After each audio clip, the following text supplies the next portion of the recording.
सियासत का मौसम जो है ना वो अक्सर जो है ना क्या उसे कहना चाहिए, बादलों में घिरा रहता है, अबरालूद रहता है और उस पर अब बातचीत करते रहते हैं। फिल वक्त ज़रा ये जो ताज़ा तरीन सूरत हाल सामने आ रही है इस पर ज़रा बात कीजिए, जिसमें हुकूमत कह रही है कि हम अपने मैंडेट का जो बकौल हुकूमत की उनके पास है उसका वो दिफा करेंगे, और तहरीक इंसाफ कह रही है कि ऐसे नहीं चलेगा। वही से देखिए, सियासी मौसम तो बहुत गंभीर है और गरज चमक ही नहीं, मतलब मूसलाधार या तो कह लें बारिश है या एक ओले पड़ रहे है जो खत्म नहीं हो रही, या दूसरा एक इंतहाई की हीट वेव है सियासी हमारे उसमें मौसम में। बात ही कि जैसे आपने भी फिंच की रिपोर्ट का तस्करा किया, आपने ये इस बात का जो डिटर्मिनेशन है हमारी हुकूमत की कि हम अपने फिंच का दिफा करेंगे, और ऊपर से पीटीआई जो है जिस तरह से अपने मतलब है जलवे दिखा रही है, तो उससे नजर ही आ रहा है कि मतलब है कि चीजों में जो हम सबकी ख्वाहिश है कि मुल्क में इस्तेहकाम आए, यहाँ पर जो है मतलब है हम लोग मईशत पे फोकस कर सकें, आगे बढ़ने पे उसके आसार फिलहाल नजर नहीं आ रहे। और इसमें जो फिंच की रिपोर्ट है आप उसको इग्नोर नहीं कर सकते, ये नहीं कर सकते कि जो कंट्री रिपोर्ट्स होती हैं फिंच की, मूडीज की, इकोनॉमिक्स इंटेलिजेंस यूनिट की, या कंट्रोल रिस्क, ऐसे बहुत सारे इदारे हैं मगरब के अंदर जो कि इन्वेस्टमेंट के ऊपर लोगों को एडवाइस करते हो, ममालिक का रिस्क फैक्टर बता रहे होते, कंपनीज को बता रहे होते, तो वो हवा में बात नहीं करते, उनके पास बड़ी ऑथेंटिक इंफॉर्मेशन होती है, स्पेकुलेशन नहीं होती है। और वो जो या तो उनके अपने नुमाइंदे होते हैं पाकिस्तान में, जैसे उनके कोई होंगे जो नुमाइंदे कि जो उनको ये इंफॉर्मेशन फीड कर रहे होते हैं, वो ज़ाहिर है कि वो उसको डबल चेक किया जाता है। तो हमें सोचना चाहिए कि फिंच ने ऐसी रिपोर्ट क्यों जो है दी है, और वो इतनी सर्टिनिटी से टेक्नोक्रेट गवर्नमेंट की बात क्यों कर रहे हैं। और एक और बात जो है कि हुकूमत के सिस्टम की डिलीवर नहीं कर पा रहा, उसके ऊपर जो अदम इत्मीनान है मुल्क के अंदर आपको नजर आएगा। लोगों से अगर आप बात करें फिर आपको नजर आएगा कि जो हमारे बैरून मुल्क पार्टनर्स हैं वो भी मुतमईन नहीं है, वो भी कहते हैं मुल्क में इस्तेहकाम हो, चीन जैसे हमारा दोस्त मुल्क, फिर अमरीकी कांग्रेस का वो जो रेजोल्यूशन हमारे सामने है, पाकिस्तानी डायस्पोरा जो है नाराज है, परेशान है। तो कोई वजह नहीं, वो है ना शेक्सपियर के ड्रामे में कि something is रॉटन in the state of Denmark, तो हमारे यहाँ भी कोई चीज देयर समथिंग रॉटन, और वो रोटन का असर है कि हर लोग अपने अपने हिसाब से उसकी पेशगोई करते हैं, उसके बारे में डिफाइन करते हैं। पीटीआई के होंगे तो कहेंगे जी कसूरवार नून लीग है, नून लीग कहेगी कि जैसे भी ख्वाजा आसिफ का क्लिप आपने दिखाया कि गद्दारी कर रहे हैं और मतलब मुल्क दुश्मनी कर रहे हैं, तो वो लोग ये कह रहे हैं। इट डिपेंड्स कि on which side of the fence आप खड़े हुए हैं। जी सही है। अच्छा, अब आमिर ज़िया साहब, दूसरी जानिब जिस तरह से सियासी जमात पर पाबंदी लगाने की बात की गई की जानिब से, और उस पर भी हमने देखा कि खुद ही मुस्लिम लीग नून से भी बहुत सारे रहनुमा ऐसे भी सामने आए जिन्होंने कहा कि उनको तो इस हवाले से कुछ पता ही नहीं था ये जो फैसला किया गया है। तो बताइएगा, इससे मसाइल में मजीद इजाफा होगा या फिर ये वाकई डिसाइड कर लिया गया है मुस्लिम लीग नून की जानिब से कि पाबंदी लगाई जाएगी पीटीआई पर, और आगे चलकर इस फैसले पर यू टर्न नहीं लिया जाएगा नून लीग की जानिब से? देखिए, जो आपके इंफॉर्मेशन मिनिस्टर है अता तारड़ साहब, अब वो जरा वो डिसइंफॉर्मेशन या मिस इन्फॉर्मेशन के मिनिस्टर तो मैं नहीं समझना चाहिए। तो उन्होंने जिस तरह से यकीन से आकर मजबूती से कहा था कि हम पाबंदी लगाएंगे, तो लोगों ने कहा गालिबन हुकूमत ने तय कर लिया। लेकिन उसके बाद एक दिन के बाद जो है लग रहा था कि आफ्टर थॉट्स आ रही हैं और बात मुशावरत की होने लगी। खुद जो डिप्टी प्राइम मिनिस्टर है डार साहब, उन्होंने कहा जी मुशावरत होनी है, और लोगों ने कहा मुशावरत होनी है। तो मुझे लगता है कि यकसुई नहीं है इस मामले पे, क्योंकि इसके एक ना गैर मकबूल फैसला है। देखिए, पाकिस्तान की तारीख में 1954 में कम्युनिस्ट पार्टी पे पाबंदी लगी, अवामी लीग पे लगी मुजीबुर रहमान साहब की पार्टी को, फिर भुट्टो साहब ने नेशनल अवामी पार्टी पे लगाई थी ना, उस सबका ब्लो बैक हुआ था। और वो आज भी उन फैसलों को एक मुतनाज़ा फैसले कहा जाता है। तो यही हाल पीटीआई का भी है, आपको अच्छी लगे बुरी लगे, बड़ी जमात है, लोगों का मैंडेट भी उसको हासिल है, सूबे में उसकी हुकूमत भी है। तो एकदम ये जो हमारी गद्दार कहने की सियासत है, चाहे वो पीटीआई कर रही हो, जैसे पीटीआई के दोस्त भी कहते हैं कि हुकूमत के लोग मुल्क दुश्मनी कर रहे हैं, वो भी नामुनासिब बात है। और इस हुकूमत उनको कह रही है, बात है कि सियासी मुखालफत एक अलग चीज होती है और रियासत से गद्दारी और वो एक अलग चीज होती है। अगर फर्ज करें कोई हुकूमत की मुखालफत कर रहा है, इसका मतलब ये हरगिज़ नहीं है कि रियासत मुखालिफ भी है। और रियासत और इसी तरह जो खिलाफ को भी यही बात समझनी चाहिए कि आप सियासी हरीफों को हरीफ रहने दें, दुश्मन ना बनाएं। सही कह रहे। तो अच्छा, पे लोग दुश्मन बना रहे हैं। जैसा एक बड़ा अहम नुकता इसमें, जिसमें ख्वाजा आसिफ साहब की स्टेटमेंट, बल्कि उनकी एक आवाज़ भी हमने शॉर्ट भी सुनाई, जिसमें वो कह रहे हैं कि इलेक्शन को मनसूख करने की बातें हो रही हैं। तहरीक इंसाफ की हुकूमत थी तो उस वक्त प्राइम मिनिस्टर अक्सर ये बात कहते थे कि और मेरे अलावा क्या चॉइस है इस सारी सूरत हाल के अंदर कि आप किसको लेकर आएंगे? तो आप से सवाल मेरा ये है कि चॉइसेस कितनी मैटर करती हैं, क्योंकि इस गवर्नमेंट के स्टार्ट में ही एक चॉइस की बात हो रही थी कि क्या वो भी चॉइस हो सकते हैं फॉर द चीफ एग्जीक्यूटिवशिप, बट वो नहीं हुए और दोबारा से शहबाज शरीफ साहब को इस मस्तक पे बिठाया गया।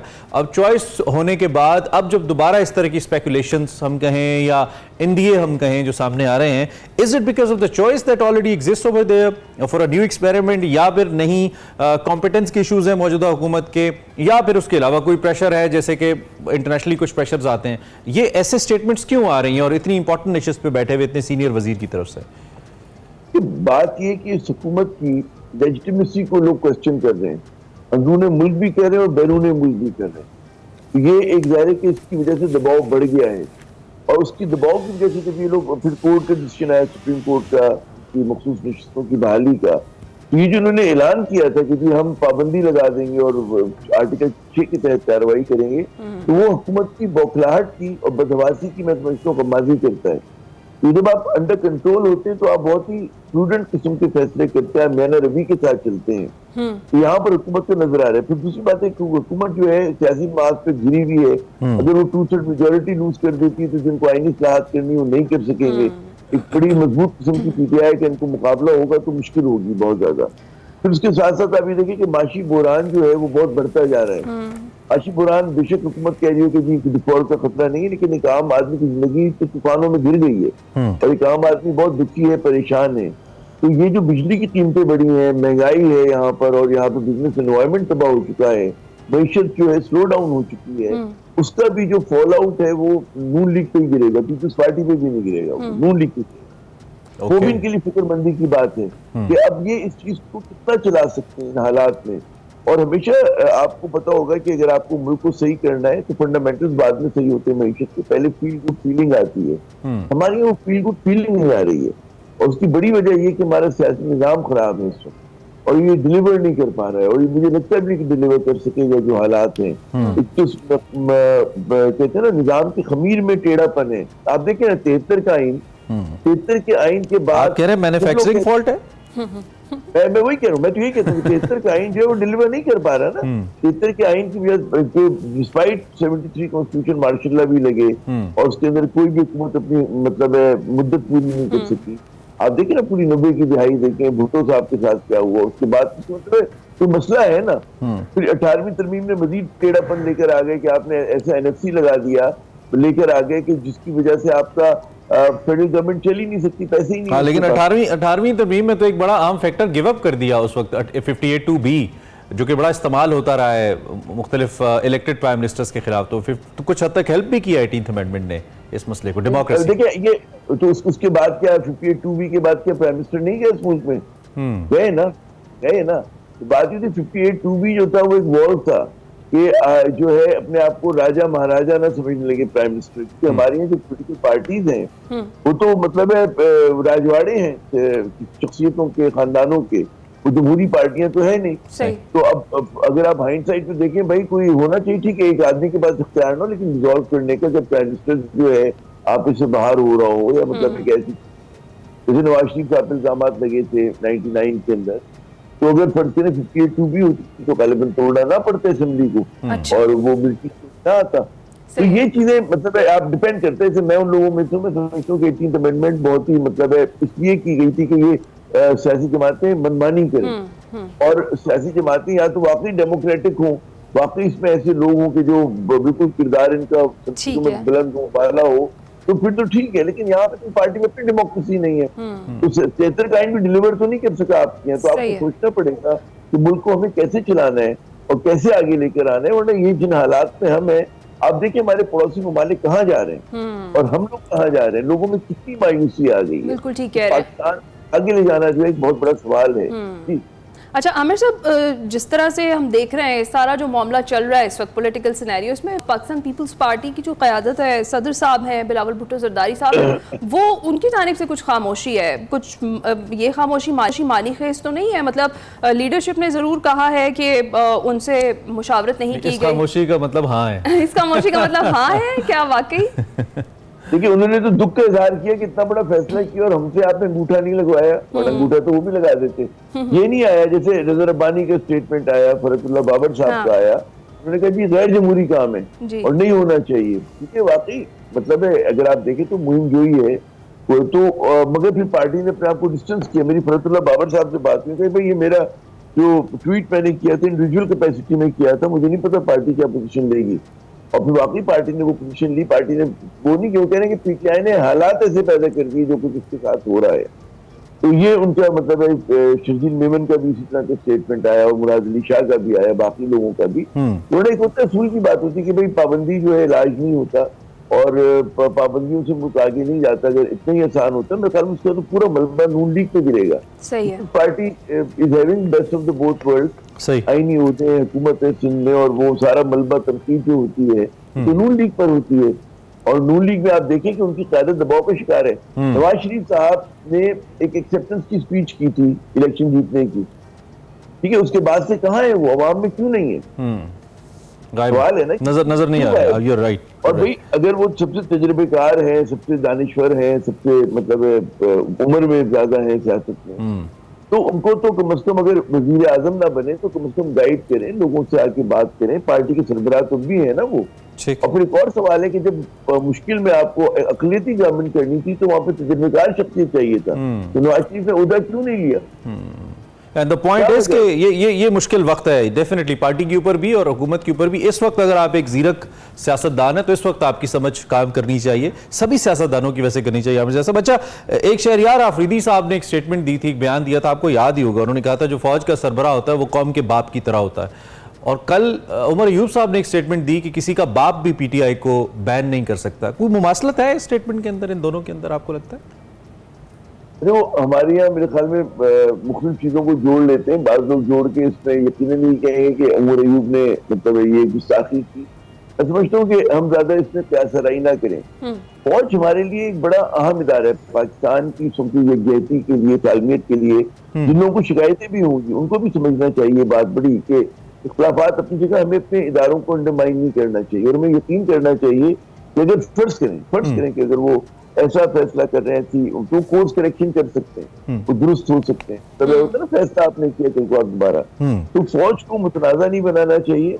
और फौज के ऊपर जो पीटीआई ने अपने साथ जुल्म किया वो यही जुल्म किया कि बजाय इसके कि वो सियासी मुखालिफों से भिड़ते, उन्होंने इस्टेब्लिशमेंट से अपनी जो है लड़ाई शुरू कर दी, जो कि जिसका उनको नुकसान ही हुआ है। और यहाँ पर रवैया तो पीटीआई का अब भी वही है, कुछ खास तब्दीली नहीं है। ऐसी स्टेटमेंट्स का तस्करा करने की वजह जो लोग खैर खा है मतलब पाकिस्तान के भी, और वो चाहते हैं पाकिस्तान में गाड़ी चलती है सियासत की, ये कहते हैं कि अपने इदारों को आप ना तनकीद का निशाना बनाए। सियासी डोमेन में आप एक दूसरे के ऊपर जो मर्जी करें। ठीक है, I am just left with 2 minutes. जैसा अगर मैं आपसे पूछूं कि जो फिच की जितनी प्रेडिक्शंस हैं या उनका ख्याल है या उनका तज्जिया है, आप बतौर तज्जियाकार, आप तो पाकिस्तान से हैं, आप तो पाकिस्तान की पॉलिटिक्स को आई बिलीव फिश से ज्यादा बेहतर समझते हैं क्योंकि ज्यादा अरसे से मुंसलिक है आप इससे।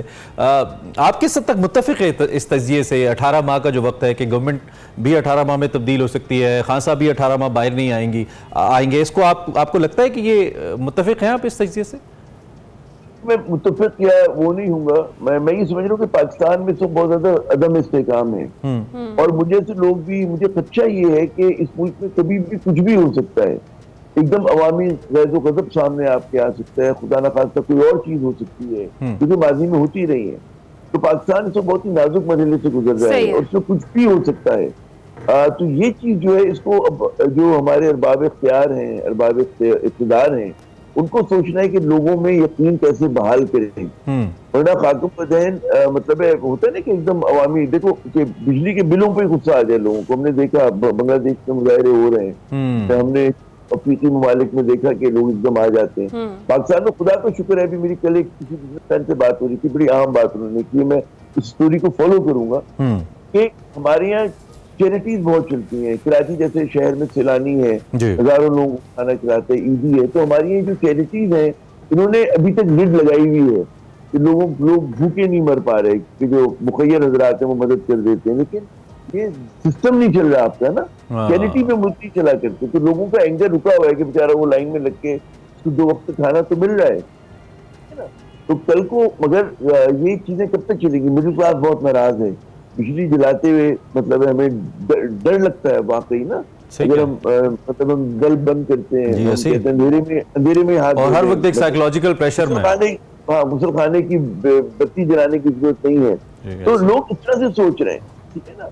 और परेशान है। आप देखिए इन्फ्लेशन देखें, आप लोग कहते हैं कि जी कम हो गई है, लेकिन वो जो ज्यादा थी उसके ऊपर भी अब वो इन्फ्लेशन तो बरकरार है ना, महंगाई तो है और लोगों का कारोबार नहीं है, बिजनेस नहीं चल रहा है, तो हालात बड़े मखदूश हैं। हमें दुआ करनी चाहिए कि हम इस भंवर से, इस बुरान से निकल जाएं। और ये जो फिन जैसे इदारे कर रहे हैं, ये हमें एज ए इंडिकेशन लेना चाहिए टू टाइटन आवर बेल्ट और हम दुरुस्त में जाएं। इसको इग्नोर ना करें, इसको ये ना कि उन्हें पता नहीं है, बालगाराई कर रहे हैं। हमें चाहिए कि हम उन हालात को प्रिवेंट करें कि ऐसे ना हो, सही है। और उसके लिए हमें आज से इक़दाम करने होंगे। ठीक। बिल्कुल ठीक है। बहुत शुक्रिया आमिर ज़िया साहब, आपने अपना तज्जिया जो है वो तमाम तर जो सियासी सूरत हाल है उस पर रखा। और बिल्कुल वो सियासी अदम इस्तेहकाम जब तक रहेगा तब जी। तक तो मुआशी सूरत हाल हमारी जो है वो कभी भी बेहतर नहीं हो सकती। आमिर साहब कह रहे थे इससे सीखें, आई विश की सीखें। अब आवाम तो देख रही है इसकी तरफ की पॉलिटिकल मैच्योरिटी का मुजाहिरा हो, अच्छे अच्छे इक़दामात हों और कम से कम मुल्क की डायरेक्शन तो हो जाए ना, अच्छी डायरेक्शन हो जाए, फिर आगे रिजल्ट्स आते रहें। लेकिन अभी तक तो डायरेक्शन के ही मसले हैं, वही आप वाली बात की सियासी इस्तेहकाम ही नहीं है, तो बाकी क्या होगा।